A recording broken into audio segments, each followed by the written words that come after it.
Bismillahirrahmanirrahim. Assalamu alaikum. My name is Sayyid Mohammed Ali and we are going to study organic chemistry. सही है, organic chemistry का जो है part matric class में भी है और इसके साथ साथ हमारे पास सेकेंड ईयर के अंदर भी है। सेकेंड ईयर के अंदर तकरीबन 6 चैप्टर्स जो हैं वो ऑर्गेनिक केमिस्ट्री से रिलेट करते हैं और यहाँ पे हमारे पास मैट्रिक में सिर्फ 2 चैप्टर्स ऐसे हैं जो ऑर्गेनिक केमिस्ट्री से रिलेट करते हैं। ओके, तो हम ये चीज़ पढ़ने से पहले ज़रा इसकी हम बेसिक नॉलेज की तरफ जाएंगे कि ये ऑर्गेनिक केमिस्ट्री बनी किस तरीके से और ऑर्गेनिक केमिस्ट्री का मतलब क्या होता है और इसमें हम किस चीज़ की पढ़ रहे हैं। एक्चुअली आज से जो है वो 150 साल पहले 200 साल पहले जो है वो लोग इस चीज़ के ऊपर बिलीव करते थे कि जितने भी ऑर्गेनिज़म्स हैं ना, तो वो ऑर्गेनिज़म क्या करवा रहे होते हैं, ऑर्गेनिक कंपाउंड दे रहे होते हैं। सही है, फॉर एग्जांपल अगर मुझे कोई ऑर्गेनिक कंपाउंड चाहिए तो मुझे किससे लेना पड़ेगा, किसी ना किसी ऑर्गेनिज़म से लेना पड़ेगा। सही है, फॉर एग्जांपल अगर मुझे चाहिए कैरेटिन, सेलुलोज, वो हम सिर्फ और सिर्फ किससे ले सकते हैं, ऑर्गेनिज़म से ले सकते हैं। हम इसको लेबॉर्ट्री में सिंथेसिस नहीं कर सकते। फिर एक साइंटिस्ट था, उसका नाम था वूलर। सही है, वूलर जो था उसने क्या किया, पहली दफ़ा वो उसने जो है एक कंपाउंड सिंथेसिस किया, उसका नाम था यूरिया। ये यूरिया पहला कंपाउंड है जो कि लैब के अंदर बनाया गया। सही है, अच्छा ये काम कर रहे थे साहब एक कंपाउंड पे जिसका नाम था अमोनियम साइनाइड।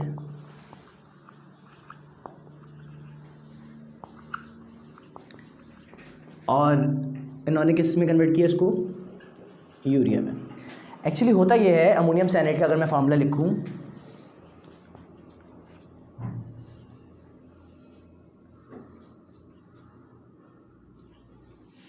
सही है, और अगर मैं इसका यूरिया का फार्मूला लिखूं,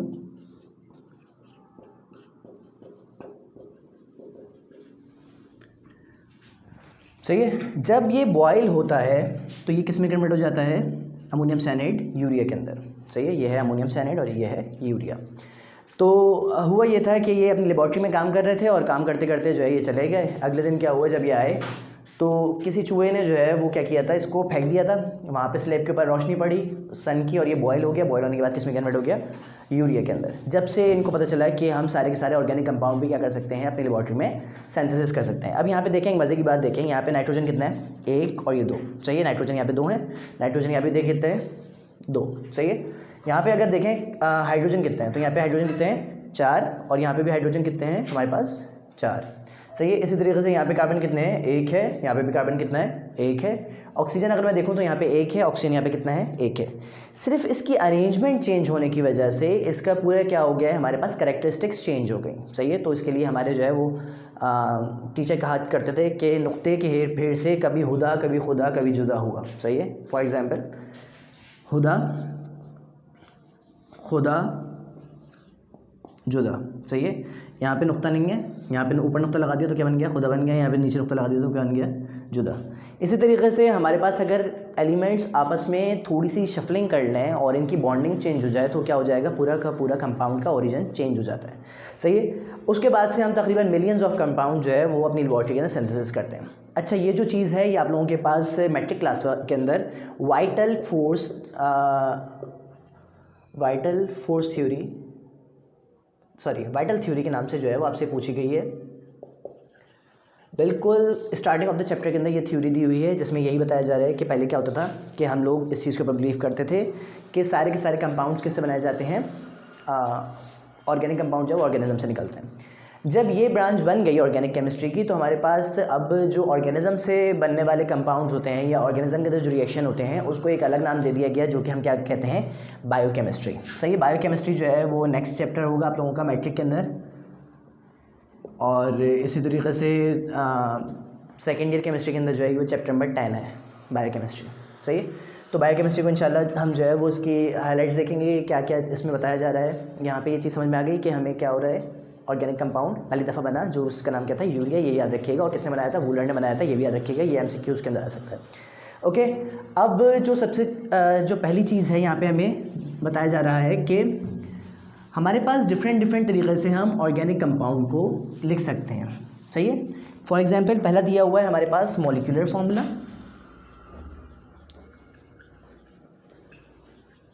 फिर दिया हुआ है हमारे पास स्ट्रक्चरल फार्मूला,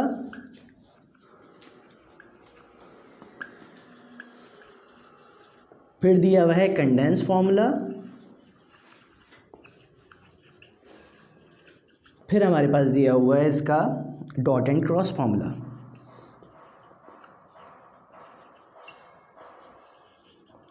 सही है।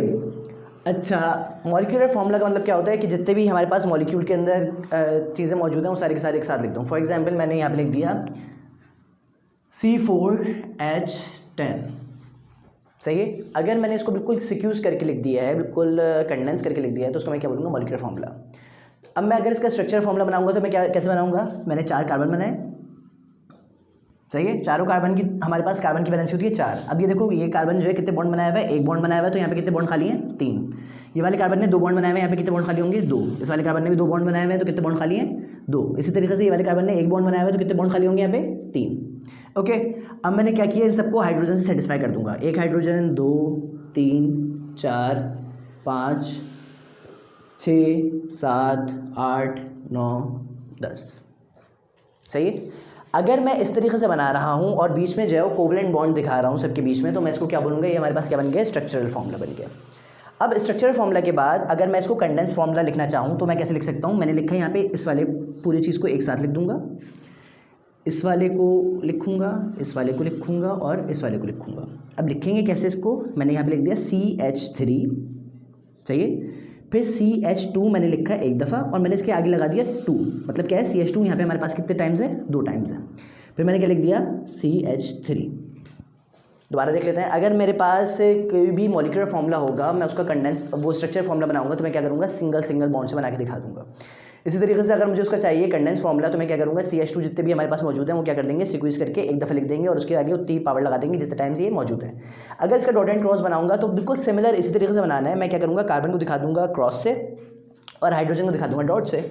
फॉर एग्जाम्पल मैंने ये बनाया 1, 2, 3, 4, मैंने इसका ये दिखा दिया, ये दिखा दिया, ये दिखा दिया, ये दिखा दिया, ये।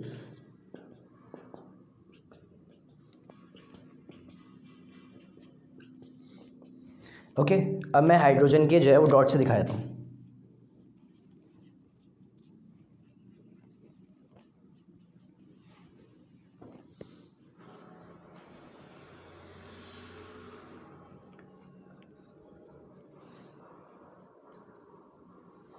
सही है। तो ये चीज़ें जो है वो चारों तरीके की आपको चीज़ें दी गई हैं। इसी से रिलेट जो है वो आपको बुक के अंदर क्वेश्चंस दिए हुए हैं कि आपको क्या बनाना है, स्ट्रक्चर फार्मूला बनाना है। फॉर एग्जांपल या आपको कंडेंस फार्मूला बनाना है, सही है, या मॉलिक्यूलर फार्मूला लिखना है।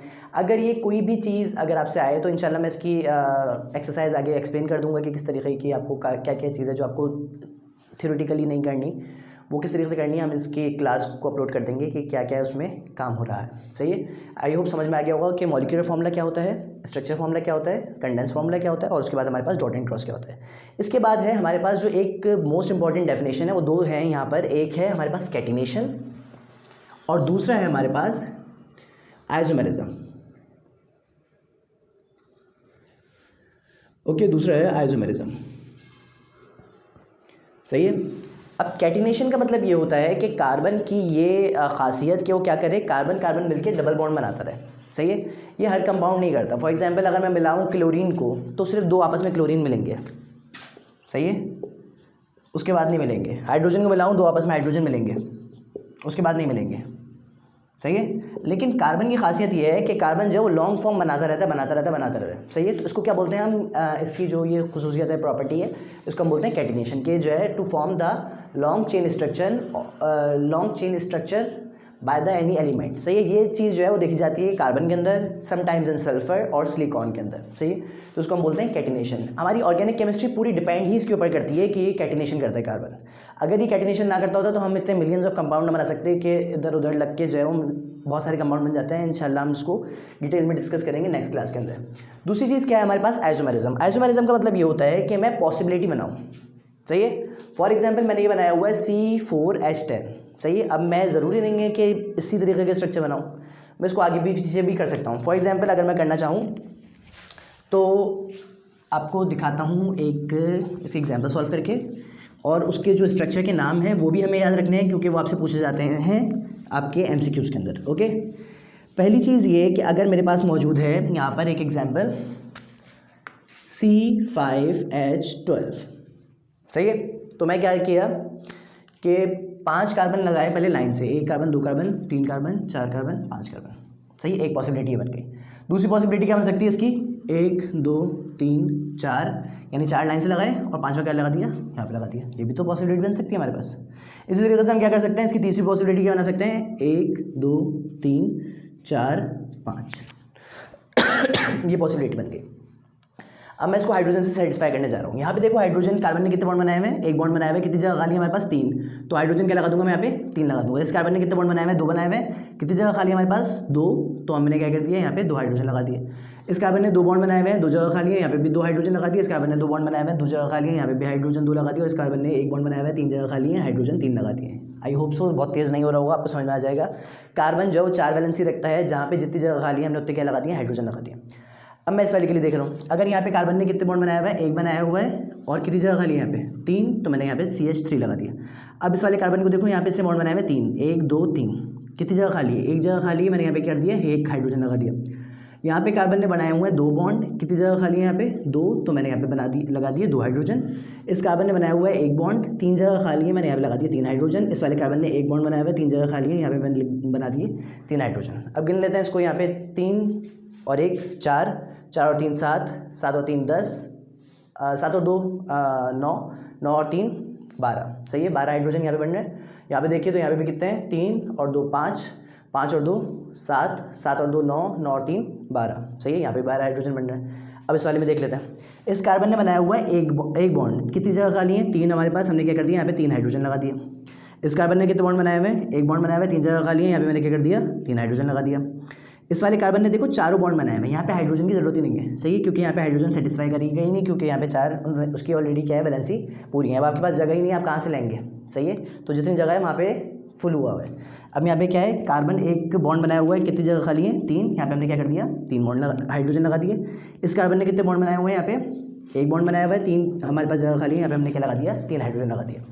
अब आपके पास इन तीनों के नेम दिए हुए हैं आपकी बुक में, और आप लोगों को ये याद रखने हैं। अगर हमारे पास बिल्कुल सीधी स्ट्रेट चेन हो, उसको हम बोलते हैं N। सही है, और अगर हमारे पास बन रहा हो टी शेप, ये देखें, अगर आप देखें तो इसके अंदर क्या बन रहा है, हमारे पास एक टी जैसा शेप बन रहा है।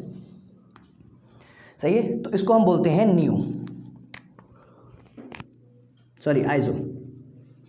और अगर हमारे पास जो है वो क्या बन रहा हो, क्रिस्टल्स का स्लैब बन रहा हो, यानी क्रॉस बन रहा हो, तो हम उसको बोलते हैं न्यू।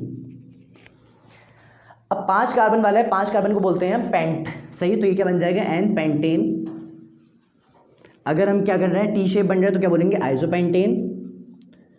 और अगर हमारे पास यहाँ पे बन रहा है क्रॉस, यानी क्रिस्टल्स का जो क्रॉस है वो अगर बन रहा है, तो हम उसको क्या बोलेंगे, न्यू पेंटेन। ओके।